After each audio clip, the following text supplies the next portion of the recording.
रूपाराम जी, रूपाराम जी। माननीय अध्यक्ष महोदय, यूनिवर्सिटी में जो 5 तारीख को जो कृत्य हुआ, जो ये शर्मनाक घटना घटी, इसके लिए कविता थोड़ी बाद में मैं भी इस कृत्य की, इस शर्मनाक घटना की पुरजोर भर्त्सना कर रहा हूं। माननीय अध्यक्ष महोदय, आज जगह जगह चाहे सामाजिक स्तर पर हो, छोटे मोटे फंक्शन हो, ज़्यादातर लोग नेताओं को जिम्मेदार ठहराते हैं, राजनीतिज्ञों को जिम्मेदार ठहराते हैं। मैं मानता हूं काफ़ी हद तक इसमें उनकी बातें सही है, लेकिन जो सबसे सच बात मैं मेरे विचार से मानता हूं वो है कि हमारे मनुष्य जीवन में जो जीने के तरीके में गिरावट आ रही है, हमारे संस्कारों में कमी आ रही है, इस व्यवस्था में जो गुणों में कमी और दुर्गुणों में जो बढ़ोतरी हुई है, उसी का परिणाम मैं मानता हूं कि यूनिवर्सिटी में जो ये कृत्य हुआ है। आज सभी लोग ये कहते हैं कि राजनीतिज्ञ ये कर रहे हैं। मैं जगह जगह जब भी जिस मीटिंग में जाता हूं मैं कहता हूं सारे कुएं का पानी ही बदल गया। आज सबसे बड़ी जिम्मेदारी है फिल्मी दुनिया की, टेलीविजन की, नाटककार की या गीत लिखने वालों की। उन्होंने हमारी संस्कृति पर इतना कुठाराघात किया है, इतना हमला किया है। आने वाले समय में मैं मेरे ही विचार से बता रहा हूं, कानून व्यवस्था में चाहे कितनी सख्ती कर दी जाए, चाहे कितनी न्यायपूर्ण जांच हो, जब तक मनुष्य का सोच नहीं बदलेगा तो इस तरह की घटना घटित होती रहेगी। मैं आपको उदाहरण के तौर पे 2 चीज बातें बताऊंगा माननीय अध्यक्ष महोदय। औरत जो हमारी माँ बहन बेटी है, आज हम टेलीविजन या रेडियो या फिल्म एक साथ माँ बेटी बहन, बल्कि मैं तो कहता हूं कि हम तो 2 दोस्त भी फिल्म नहीं देखते एक साथ बैठकर। आज जिस तरह से औरत को टेलीविजन पर या सिनेमा पर दिखाया जाता है, उसी की देन है। मनुष्य की प्रवृत्ति में है औरत के प्रति आकर्षण होना, मनुष्य की प्रवृत्ति में है सुंदरता के प्रति आकर्षित होना। जब उनकी प्रवृत्ति में है और प्रवृत्ति को और तेज किया जा रहा है, प्रवृत्ति को भड़काया जा रहा है, या इस तरह के मौके आए जाते हैं, तो मनुष्य में निश्चित ही गुणों की बजाय दुर्गुणों की ओर आकर्षित करता है। उदाहरण के तौर पे माननीय अध्यक्ष महोदय मैं बताऊंगा, किसी गीतकार ने पहले कितने अच्छे गीत लिखे। उस समय वो गीतकार कभी ये नहीं सोचता था कि इसमें मुझे कैसे कितने पैसे मिलेंगे। वो अपनी सृष्टि की, वो अपने देश के बारे में, अपनी संस्कृति के बारे में, आने वाली पीढ़ी के बारे में चिंतित रहा करता था। वो सोचता था कि मेरे गीत से कोई अच्छा सबक सीखे, न कि उससे कोई बुराई हो। लिखने वाले ने लिखा, अपनी आजादी को हम हरगिज मिटा सकते नहीं। ये भी लिखा, हम लाए हैं तूफान से कश्ती निकाल कर, इस देश को रखना मेरे बच्चों संभाल कर। ये भी लिखा। धीरे धीरे लिखते लिखते उसने क्या लिखा, आजादी पर लिखा। आज लिखा, अभी लिखा कि मैं शादी में न जाऊं मेरी मर्जी, मैं सड़क पे सो जाऊं मेरी मर्जी। इन्हीं वजहों का, इसी चीजों की देन है। खुद की शादी में खुद नहीं जाए, सड़क पे सो जाए, ट्रैफिक रुकवा दे, आज इसी की देन है कि वो भी आजादी पे लिखा। इसने भी आजादी के ऊपर लिखा। हम कितने राजनीतिज्ञों ने, कितने हमारे युवा नेताओं ने, कितनी हमारी जनता के लोगों ने उस गीत लिखने वालों को उलाना दिया या दोष दिया कि तूने हमारी सारी संस्कृति पर प्रभाव, सारी संस्कृति पर तूने तो प्रभाव डाल दिया। अब औरत के बारे में मैं बता रहा हूं माननीय अध्यक्ष महोदय।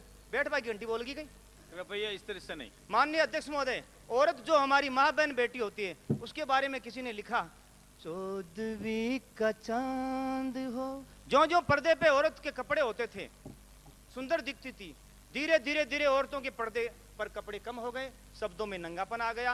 ये दिखती जागती जोत है। रोज टेलीविजन पे बच्चे देखते हैं।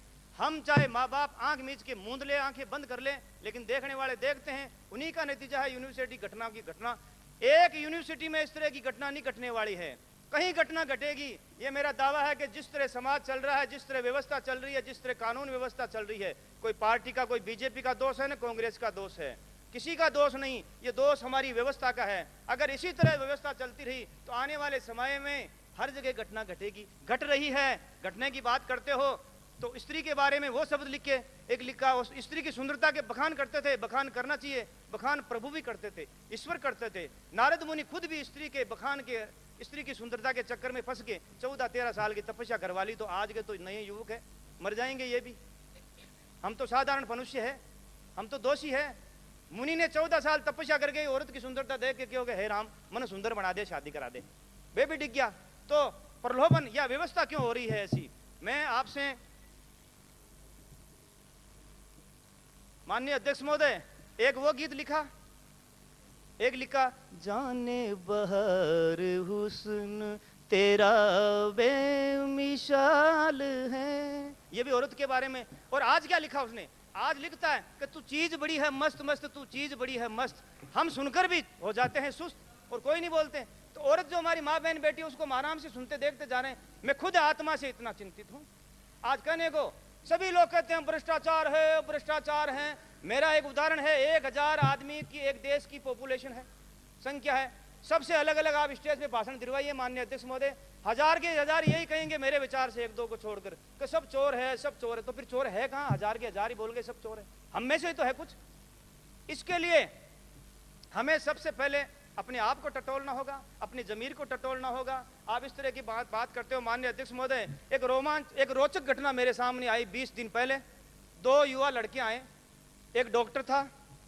मैंने पूछा भाई किस काम आए, इतनी बड़ी फाइल लेके आए? उन्होंने कहा कि हमारे साथ अन्याय हो रहा है। मैं इसी से संबंधित ये बात कर रहा हूं कि आने वाले समय में 1-2 घटना और होने वाली है। आज कितने इस तरह के अनैतिक कार्य चल रहे हैं जिसको पकड़े जाने के बाद में हम तरह तरह के रूप दे देते हैं। उन्होंने कहा कि मैंने एडवर्टाइजमेंट के हिसाब से शादी कर ली, स्वर्ण घरों का है, अच्छे घरों का लड़का है, डॉक्टर है, मैंने प्रचार एडवर्टाइजमेंट के हिसाब से शादी कर ली। लड़की कहती है मुझे कि अगर मैं तो काल गर्ल हूं, तुझे नाम देना है तो दे, और तू मेरा बिचावला बन सकता है, मैं धंधा ये करूंगी, रोज रोज के नए पैसे ला रही हूं, अच्छी नौकरी करती है, और आप मुझे इसकी जिम्मेदारी दे मेरी जान बख्शने की या मेरी जान की रक्षा की, तो मैं ये कल ही भंडा फोड़ कर दूं।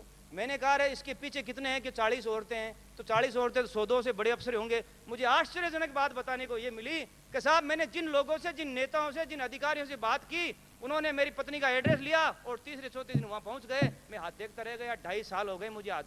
और मैं सदन के सामने कह रहा हूं, आपके सामने कह रहा हूं, आप मुझे मेरी गारंटी दे। कहने को तो माननीय अध्यक्ष महोदय बहुत सरलता से कहते हैं कि सच की जीत होती है, लेकिन सच और झूठ की लड़ाई में झूठ के कितने कुप्रभाव से, झूठ की ताकत से कितने सच सदा के लिए दफना दिए गए हैं ये किसी को पता नहीं। मैं विधायक जीतने के बाद मैंने भी सोचा कि मकरानी की जनता को न्याय दिला दूंगा, लेकिन बार बार मुझे यहाँ से मदद, गृह मंत्री जी या मुख्यमंत्री जी मदद करने के बाद में भी भूमाफिया, भ्रष्ट अधिकारी और चोर उचित के मिलके मुझे मारने की साजिश रचे हैं। मैंने कहा मेरे मरने से कोई एमएलए के या सरकार की कमी नहीं पड़ने वाली, इनके तो 14 की बजाय 15-13 रह जाएंगे, मेरा परिवार रोएगा। इसलिए मैंने सोचा कि केवल सर पत्थर से फोड़ने से न्याय नहीं मिलता। तो मैंने उन 2 बच्चों को समझाया। मैंने कहा आप बड़े साहब के पास, डीजी साहब के पास जाइए, सीएम साहब के पास जाइए, मुझे मरवाने क्यों आ रहे हैं? मैं अगर मामला उठाऊंगा तो कल वो 4 गुंडे मुझे मारेंगे, तो मेरे तो बच्चे पालने हैं मुझे। उन्होंने कहा आप कहाँ जाए? वो रोने लग गए। मैं आज भी कह रहा हूँ, कल आप परसों कभी भी मुझे आश्वासन दीजिए, मैं पूरी फाइल लाके बता दूंगा कि जुल्म किस पे हो रहा है। नारी को हमने अबला माना है, उस पर जुल्म होता है, नारी माँ बहन बेटी होती है, उस पर जुल्म होता है। लेकिन मैं मानता हूँ कि कुछ कानून ऐसे भी बन गए हैं जिससे नारी नहीं मनुष्य का भी शोषण होता है। उस लड़के की जीती जागती नौकरी छूट गई, जूते लग रहे हैं। तो इस मामले में जो ये कृत्य हुआ, जो ये घटना घटी, ऐसी घटना एक शिक्षा के क्षेत्र में घटना, मैं समझता हूँ कि बहुत निम्न स्तर की बात है। उन लड़कों ने जिन्होंने ऐसा कृत्य किया है, अपने माँ बाप का नाम, अपने परिवार का नाम और अपने बच्चों का नाम, आने वाली पीढ़ियों तक कलंकित किया है। शर्म की बात है, उनके लिए डूब मरने की बात है। माननीय अध्यक्ष महोदय, मैं एक बीच में 2 शब्द और कहूंगा कि मुझे इस मामले में कुछ शक है। जिन लड़कों ने 6, 7, 8 ने ये कृत्य किया, मैं उनको 100% दोषी मानता हूं। चाहे सहमति हो, चाहे बलात्कार हो, ये पुलिस का मामला है, सरकार का मामला है, मेरा नहीं। क्योंकि मैं कभी ये नहीं कहता कि दोषी कौन थे, लेकिन 91 की बात बता रही है, 91, 90 नाम गिना दिए। कहीं ऐसा नहीं हो कि एक व्यभिचारी औरत भी कहीं अगर गलत नाम लिखा देवे तो लोग आज अच्छे पद पर पहुंच चुके हैं, उनको कोई जो दोषी नहीं है, बिना दोषी वालों को, इसकी बात नहीं बता रहा हूं माननीय अध्यक्ष महोदय, इसकी छोड़ दें। आज अगर कोई रेड लाइट की औरत और वो अपनी आर्थिक स्थिति मजबूत करने के लिए आने वाले के फोटो खींचते रहे, आने वाले 10 साल बाद में कहें कि इन लोगों ने मेरा शोषण किया, इस तरह की घटना नहीं हो जाए, कहीं कहीं न्यायी अन्याय वाले बच जाए और जो नहीं दोषी है वो नहीं मर जाए। इसी के साथ में माननीय अध्यक्ष महोदय, आपने मुझे समय दिया, धन्यवाद, नमस्कार। आप माननीय गंगाराम जी।